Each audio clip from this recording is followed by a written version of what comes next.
بسم اللہ الرحمن الرحیم۔ سورہ نمبر 29، سورہ العنکبوت۔ موضوع اور مضمون۔ اس سلسلے میں ان سوالات کا جواب بھی دیا گیا ہے جو بعض نوجوانوں کو اس وقت پیش آ رہے تھے۔ مثلا ان کے والدین ان پر زور ڈالتے تھے کہ تم محمد صلی اللہ علیہ وآلہ وسلم کا ساتھ چھوڑ دو اور ہمارے دین پر قائم رہو۔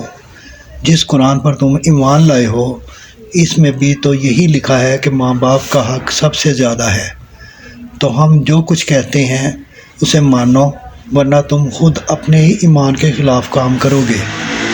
اس کا جواب آیت نمبر 8 میں دیا گیا ہے۔ اسی طرح بعض نو مسلموں سے ان کے قبیلے کے لوگ کہتے تھے کہ عذاب ثواب ہماری گردن پر، تم ہمارا کہنا مانو اور اس شخص سے الگ ہو جاؤ۔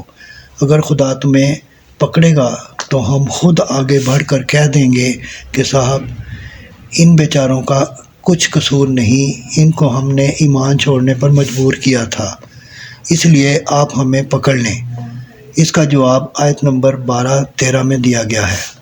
جو قصے اس سورہ میں بیان کیے گئے ہیں ان میں بھی زیادہ تر یہی پہلو نمایاں ہے کہ پچھلے انبیاء کو دیکھو، کیسی کیسی سختیاں ان پر گزریں اور کتنی کتنی مدت وہ ستائے گئے، پھر آخر کار اللہ تعالیٰ کی طرف سے ان کی مدد ہوئی۔ اس لیے گھبراؤ نہیں، اللہ کی مدد ضرور آئے گی، مگر آزمائش کا ایک دور گزرنا ضروری ہے۔ مسلمانوں کو یہ سبق دینے کے ساتھ کفار مکہ کو بھی ان قصوں میں متنبہ کیا گیا ہے کہ اگر خدا کی طرف سے پکڑ ہونے میں دیر لگ رہی ہے تو یہ نہ سمجھ بیٹھو کہ کبھی پکڑ ہوگی ہی نہیں۔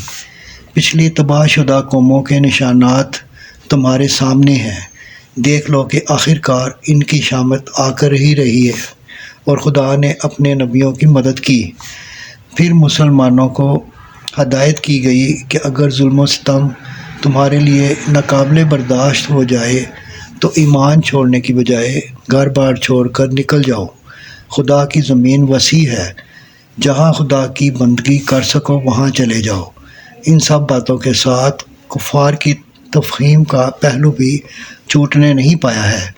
توحید اور معاد دونوں حقیقتوں کو دلائل کے ساتھ ان کے ذہن نشین کرنے کی کوشش کی گئی ہے، شرک کا ابطال کیا گیا ہے اور اسرار کائنات کی طرف توجہ دلا کر ان کو بتایا گیا ہے کہ یہ سب نشانات اس تعلیم کی تصدیق کر رہے ہیں جو ہمارا نبی تمہارے سامنے پیش کر رہا ہے۔